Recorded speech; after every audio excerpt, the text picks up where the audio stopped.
Hello, hello. It's me, the Zen Witch, here with another Oracle unboxing. And what we're unboxing today is going to be difficult, but it'll be well worth it. This is the Russian Gypsy fortune telling cards. This is the deck that I did the reading for the Apocalypse from. If you haven't watched that, there's a link below. I'm at a loss for words with this deck. It's alive. I bought it for myself. It wasn't a gift deck, but it sure works like a gift deck. It is a true fortune-telling deck in that it does go so far as to say, here's what's going to happen. You know, there's advice, there's clarity, there's insight, there's all those things. But this deck does behave like, here's what's a-coming, and here's what's happening. And I have found it to be incredibly accurate. So let's dive in. Beautiful box. You see this the gorgeous artwork, this Russian aesthetic, which is beautiful. I love the black box.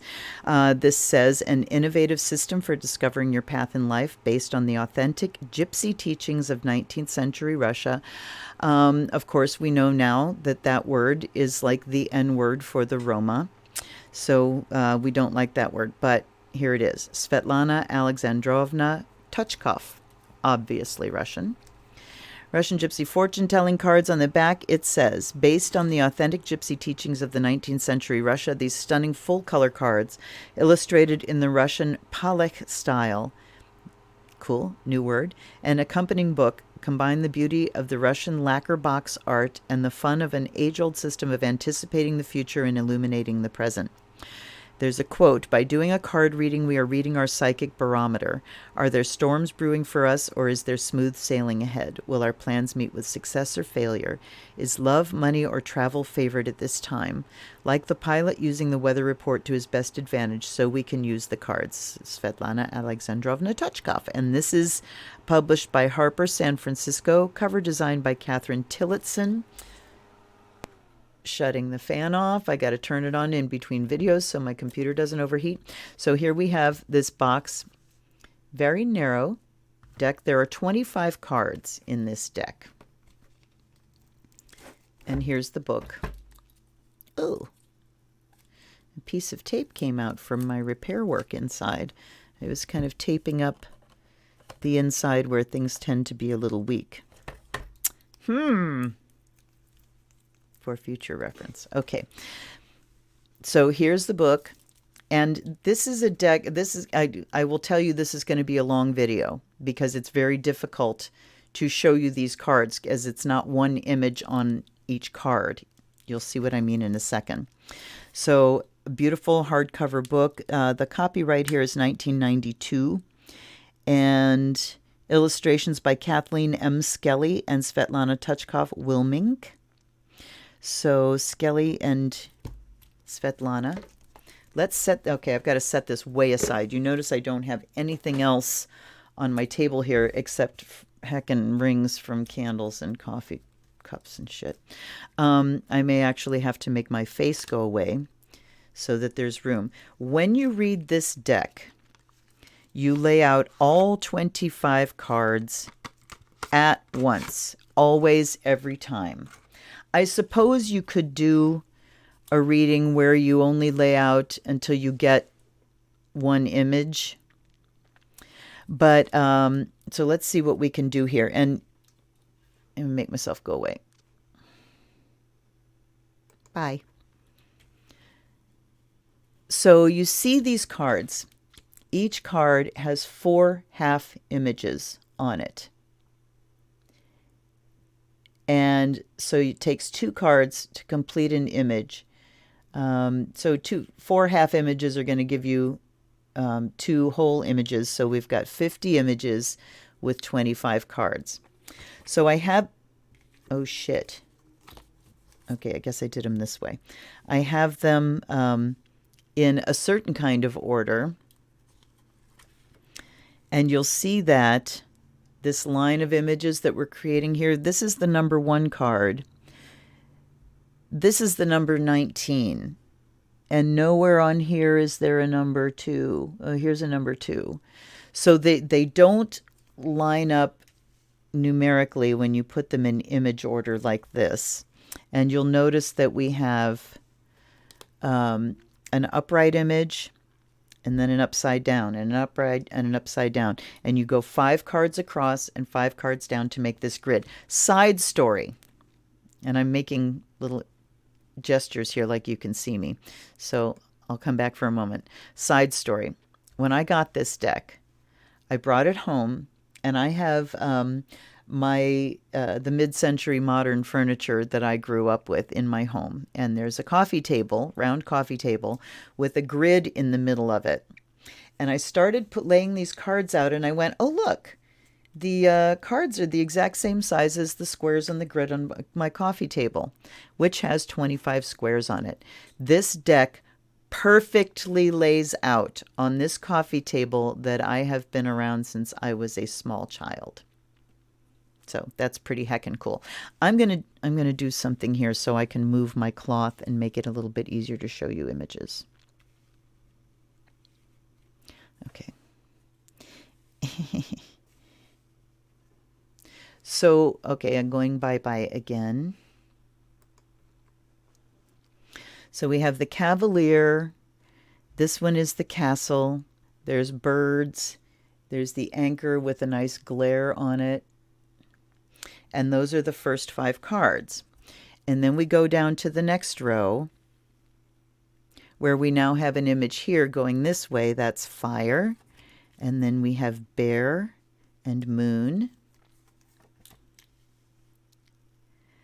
This is called hearse, clover, tree and scythe, mountains and letter. Here, let me pull my curtain a little bit to cut that glare down. There we go. Kinda. I hate to cut the sun out. And then we have mice and horse and lady and blade and stars, book, snake, rope, bouquet. I think that one's called bouquet.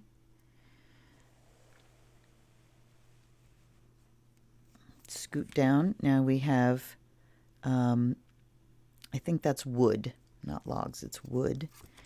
And we have demons, bread,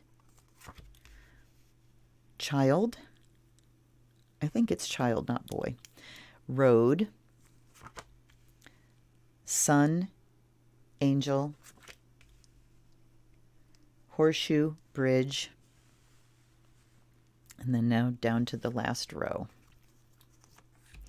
We got fox, heart, rooster, lilies, dog, heron, apple, house, lobster. Now we're not done because we have half images along the top here that we haven't got to. So I'm going to take these 5,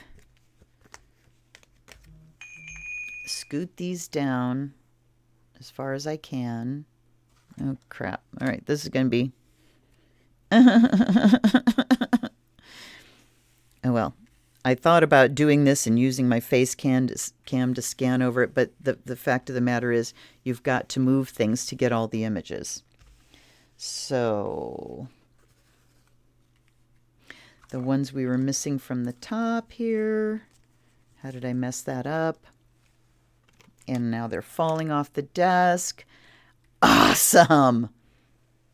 All right, that's the way it goes. So we have owl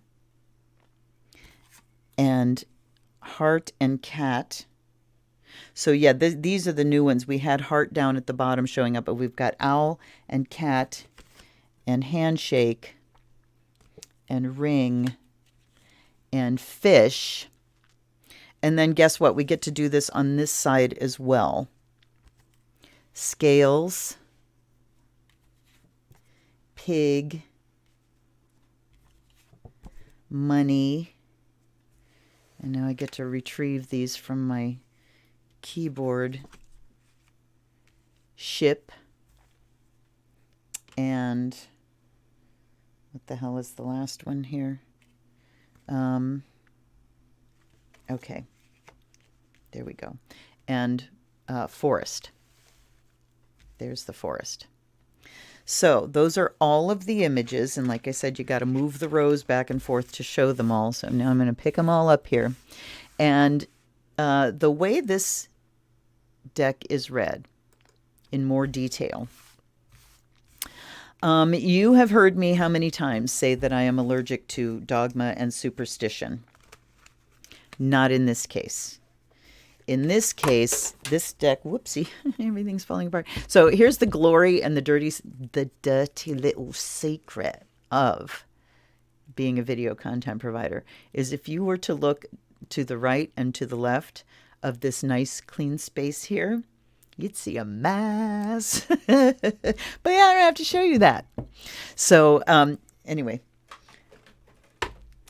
the way that you approach a reading with this deck is spelled out very explicitly in the book, and I follow it to the letter. So, into the book, Harper, San Francisco, 1992. Here are the contents, how to use the cards in the book, and oh, it is boy, not child. How to use the cards in book, the introduction, the origin of the cards.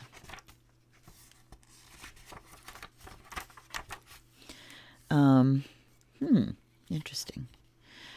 The plot, she's talking about a poem here called Gypsies. The plot of the poem reveals the essence of gypsy freedom. I'm going to read this really quick. No, because it's just parts and I have to read the context in order for you to get. So never mind. Her family history, translating the cards, how to do a reading. So here we go.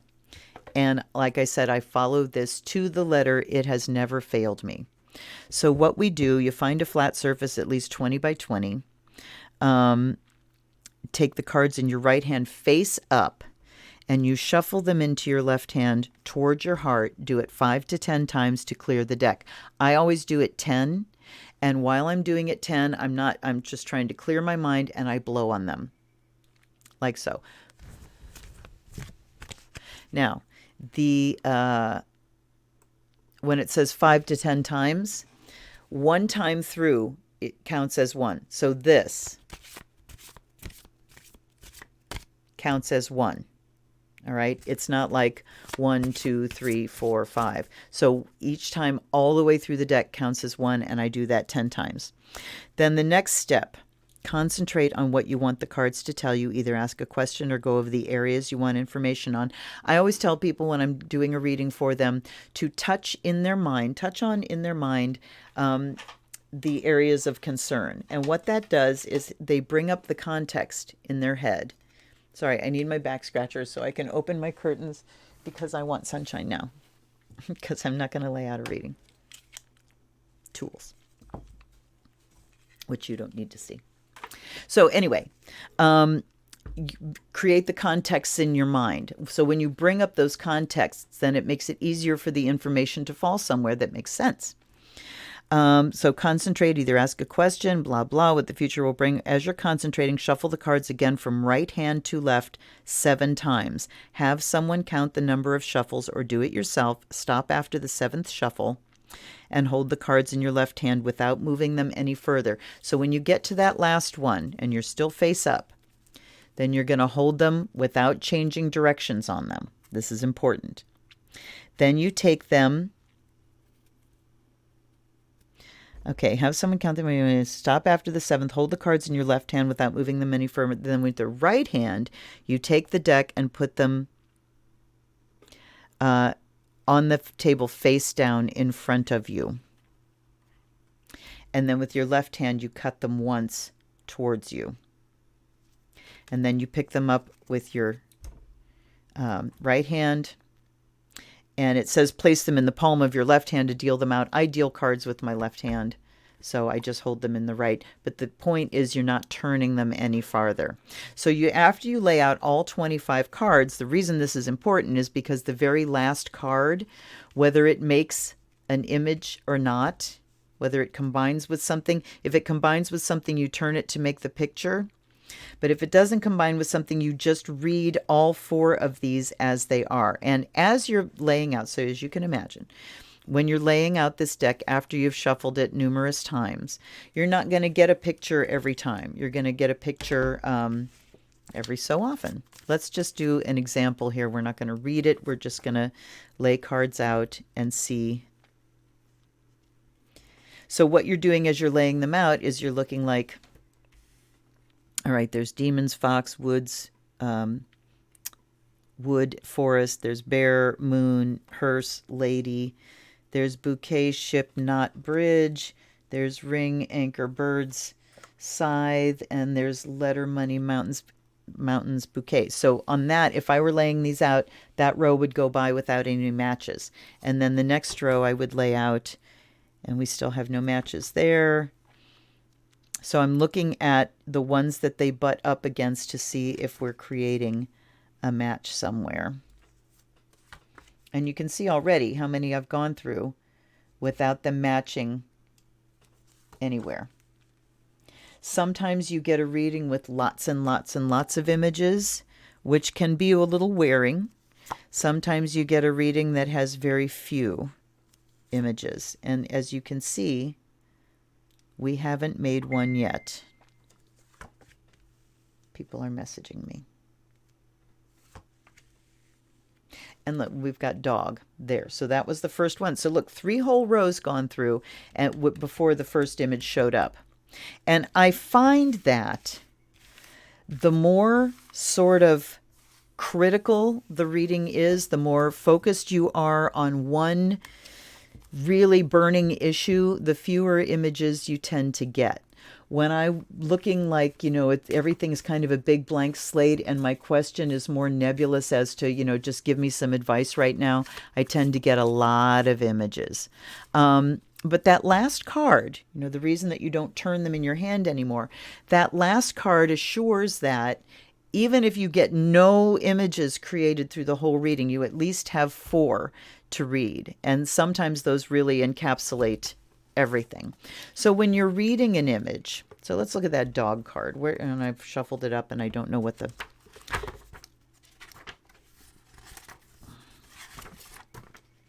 Let's get to the contents here. Come on. Okay. Dog is... Here, doggy. 73. Okay. So when you go to read, there's a lot of information in all these cards. You have the image. Each card has a period of influence. Some are immediate. So let's look here. Middle, short to life, middle, short, immediate to short. This one's middle to life, immediate, middle. So each card has a period of influence. So the dog card is middle to life. That means, sometime in the near future or for the rest of your life, this can show up. The symbol is for relationships with friends. And then in the meaning, you noticed with the images, and again, let me find an image real quick here, if that's even possible. I will make it possible. When you're looking at an image, it's going to be facing one way or the other. You notice that when I was showing you the images, we had an upright and then an upside down, an upright, upside down, and then we had the ones facing sideways. So there are 4 different ways. For instance, this is the number 42, the scales. And when you get that image, it can either be facing upright or that way, or that way, or that way. And whichever way that image is facing, whichever way that arrow is pointing, will show you which one you need to read. So here is an encapsulation of each way it can point. So the upright meaning of the dog, you have a faithful and constant friend. To the right, the help of friends will support you. To the left, a person you consider a friend is untrue to you. To upside down, a change of friends. So you see it kind of steps through the main image and then to its sort of opposite. So kind of reversed. depending on the image. Then there's a general meaning of the picture. For dog, it's really short, so I'll read it. The dog is humankind's best friend, thus the dog picture symbolizes our best friend. The friend can be a family member, a spouse, or any other friend we have. Some of the other cards, the general meaning, like you see here, the general meaning of castle is really long. And for instance, castle, the period of influence is life. It's a symbol for security. Upright says fulfillment of hopes, although at the end of your life. To the right, a refuge in old age. To the left, a long life. Upside down, a chronic illness. So they each have a different nuance relative to the general meaning of the card. My time tea. I love it. So then with each position, we get a further delineation. So you'll have this sentence, you have a faithful and constant friend, and then she'll go on. And in a lot of these, there are these little Russian proverbs. The whole thing is peppered with Russian proverbs, and I absolutely love them. She will also differentiate between, like position 2, you have friends whom you can rely on. And she says here, not all people are good. When you get this picture, you know the people around you can be depended upon and trusted. Other pictures, such as the forest in positions 3 and 4, the cat, fox, and horse will warn you of danger from friends. The word friend is interesting. So she will bring in other cards and say, you know, here's how this one differs from this card in this position. So as you can see, since we've got 50 images that can be read in 4 different positions, we have 200 meanings of these cards that can come up in any reading. This would be a really difficult deck to memorize. And because it is so accurate, I find no need to memorize it at all. This is me going to a different reader. Me picking up this deck is me going, I can't do a reading for myself. I need somebody else to read for me, and this deck does it. And I mean, it really cuts through the fog.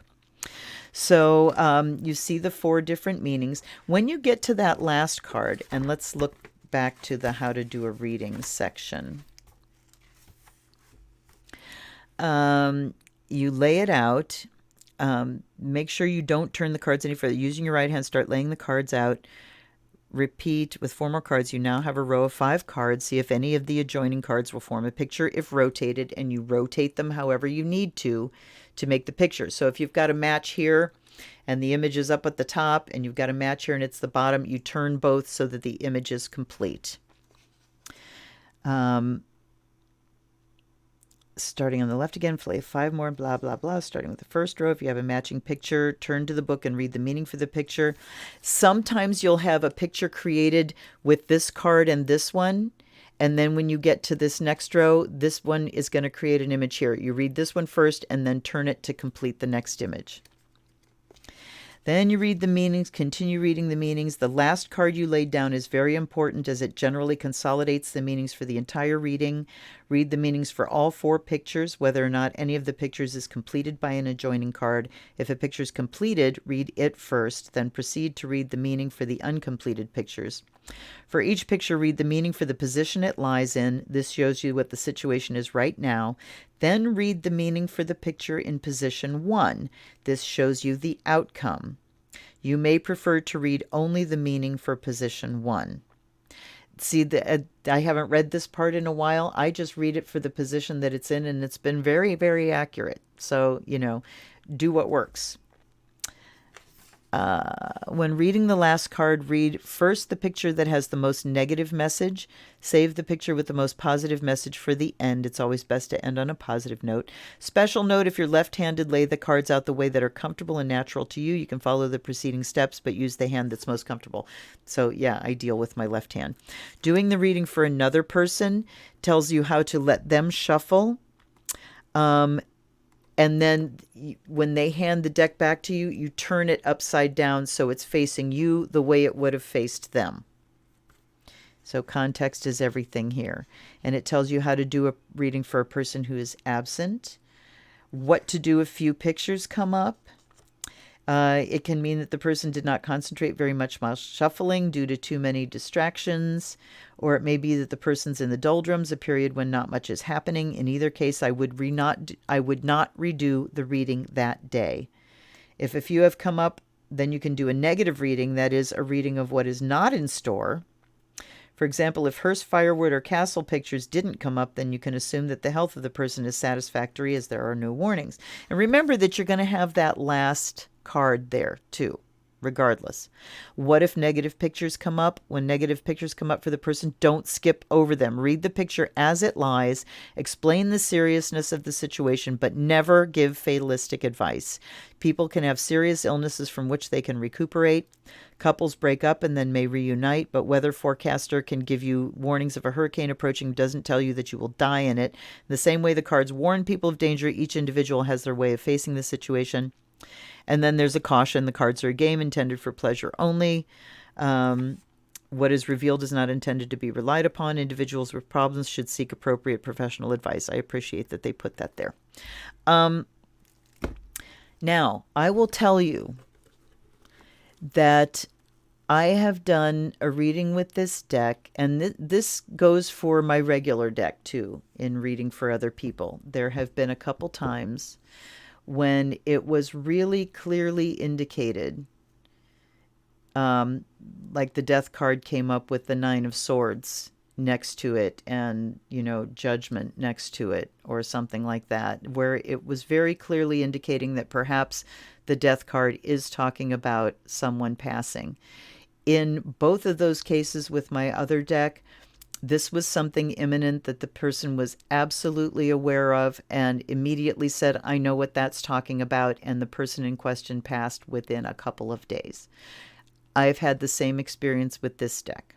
Someone who was close to me was desperate for a reading, and I felt too close to her to do one accurately. So I went to this deck as kind of a buffer between me and this person.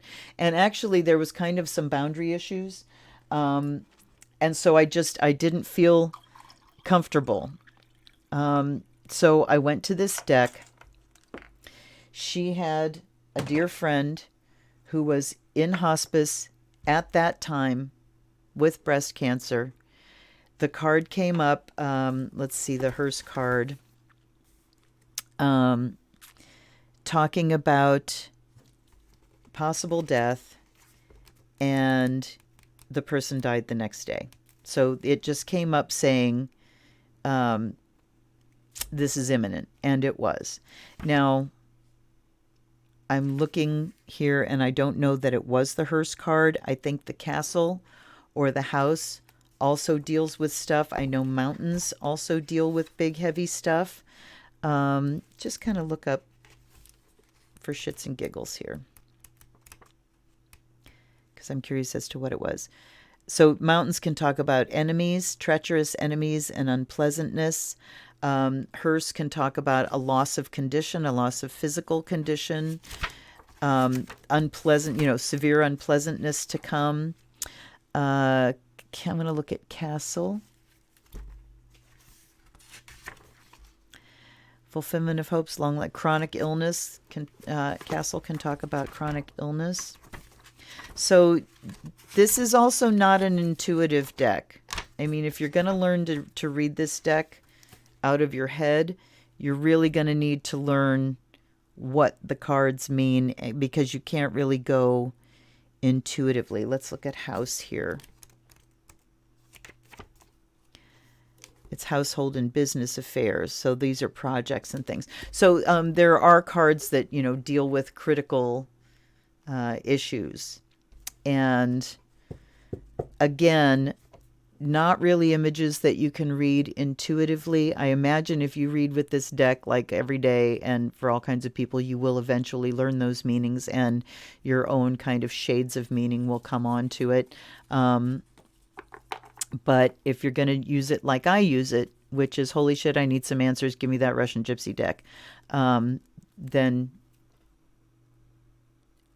reading from the book is totally great.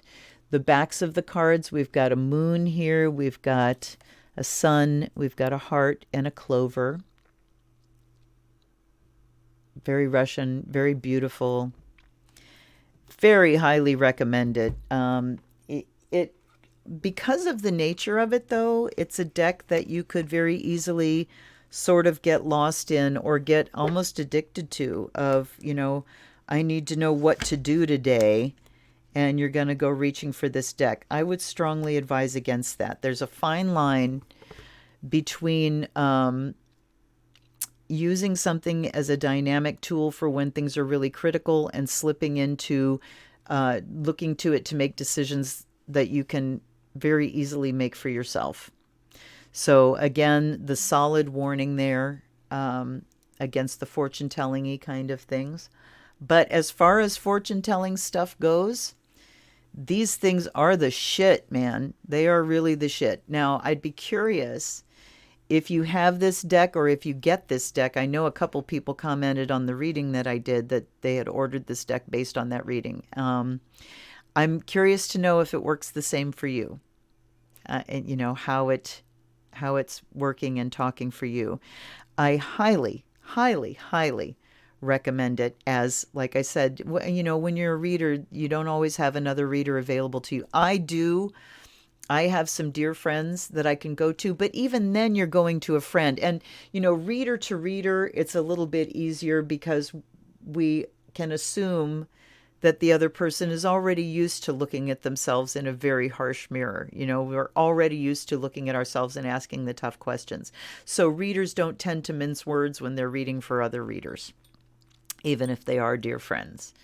And, we give each other that leeway. We give each other permission to talk turkey and say what needs to be said.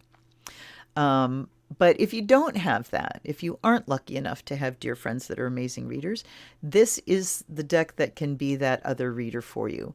Just be semi-precious with it, just save it for the times when you really need. And I mean, it would be great to do birthday reading. Here's what's coming up for the year. So you can also say, here's the time frame. If you don't have an immediate pressing issue, it would be good to set a time frame for the reading that you're doing. And just, I need a general reading. Give me the time, for the next year. I need a general reading for the next month. That kind of thing. So, yeah, beautiful deck, beautiful colors, beautiful images, all that stuff. I hope you enjoyed this. Click like and subscribe. And I'm almost to 400 subscribers. Whee! It's so exciting. Slow and steady is winning the race for me, I'll tell you that much.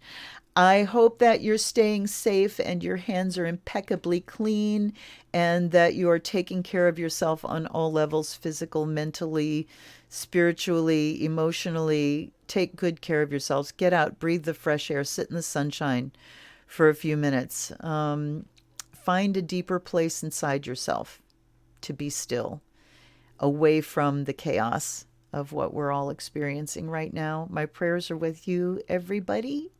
And I will see you on Monday. This has been the Zen Witch. Blessed be.